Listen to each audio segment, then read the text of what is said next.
What's this? I think a lot of the initial hurdle that people have relates to funding. It's like either they believe that they need more money than they maybe do, or they actually do have the need for some startup money.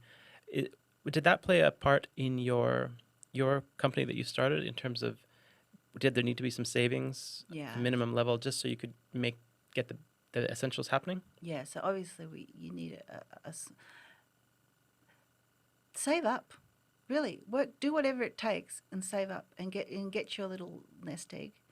And you don't need to go too big too soon. Now, people are afraid that they need millions and millions of dollars to do something. Again, I think we touched on before, it's so much easier now to build your own website because it's just click and drag. And your proof of concept can just be a mock-up. Like it really can be. You can just make it out of cardboard and show someone and say, what do you think of this idea? And then you might get someone else that might become your partner or an investor or whatever. And then, but don't be discouraged. And it might not happen right now, but it could happen in the future. For us, it was just a good time for it to happen. The right people. Again, your partners, you need to be able to judge the people you're going to work with. You need to be able to trust them. And again, have the same passion, I think is important.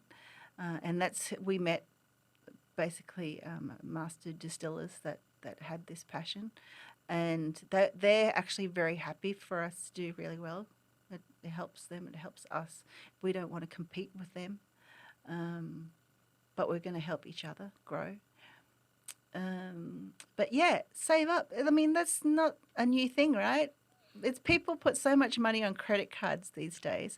They forget that only a few years ago we had lay-by, where you basically paid something off over a couple of months, and each week you put money in, but that was your own money. Credit is good for certain things because if it's for business, the interest is tax deductible, etc. Expense tax deductible.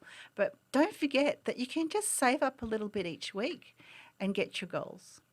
I think the credit card culture is it's a bit damaging for young ones these days because they think they can have anything without paying for it eventually, or they don't think about how they're going to pay for it eventually.